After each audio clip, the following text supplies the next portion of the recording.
When I grow up, I would like to have muscles like you. Thank you. So I have one question for you from a DP. You've talked about 2027 being an important election for the whole of Kenya, just based off everything that's happening, the crisis and all.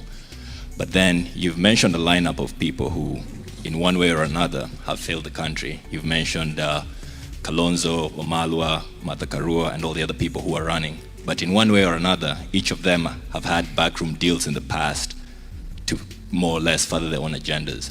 So as the young adults who are thinking at 2027, we don't want a repeat and a recycling of the same tyrants who've been up and up again. What do you tell us if you yourself have said you were the one who gave Ruto the votes to win back then, right? You're the one who gave him Mount Kenya. So why should, when you say, what's the word for it? The lineup of 2027 will not be announced until the end, so it's not affected by Ruto. Why should we then, close to the election in 2027, trust your judgment when back then it's given us Ruto right now? So why should we trust you in 2027 when we are where we are right now? That's a good question. The feud is open. We are waiting for people to come up, including the young people. Unfortunately, the few who had come up initially were compromised by Kasongo. So you have seen them. Those young ones. One is with Raila, the other one is with Kasongo. So as we go on, the people of Kenya will choose among those who come up. And there is absolutely nothing wrong with the new blood. But the new blood must offer themselves for leadership. You know, the young people are saying, we want young blood. I'm asking the young people, let them come up and come and sell themselves to the people of Kenya. Number two, why should you trust me? It's true, I made an error judgment. In my community, they say, making a mistake, it's not. Young people are saying, we want young blood. I'm asking the young people, let them come up and come and sell themselves to the people of Kenya. Number two, why should you trust me? It's true, I made an error judgment. In my community, they say, making a mistake is not bad. Tabo is repeating the same mistake. I had the choice to stay with Ruto and oppress Kenyans, and I decided not to. I gave up a job, a good job, very lucrative, with privileges, to stand with the people of Kenya.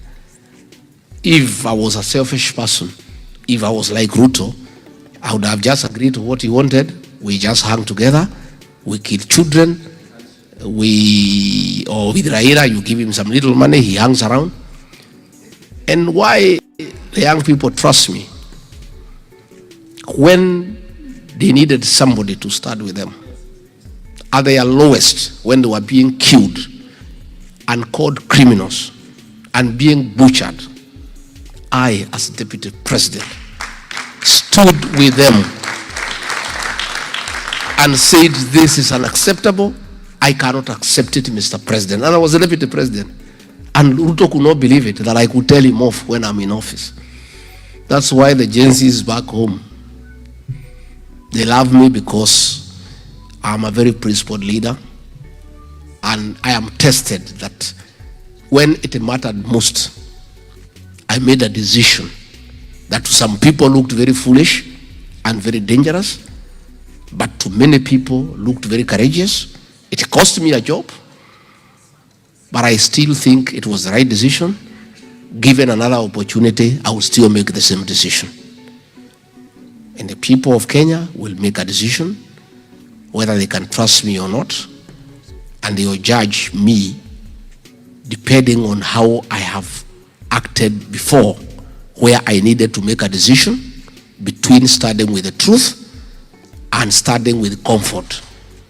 So, tutaendelea. And why we are saying we have to wait, is that we need one candidate to face this man. With his state resources and what he controls, if we name a candidate now, atamsumbua sana. Sana. So we have to be strategic, because we are not just dealing with just any ordinary Kenyan. So it's just a question of strategy. As for now, our candidate is Ruto must go. Our plan is one term. Okay? It must remain that way for quite some bit of time.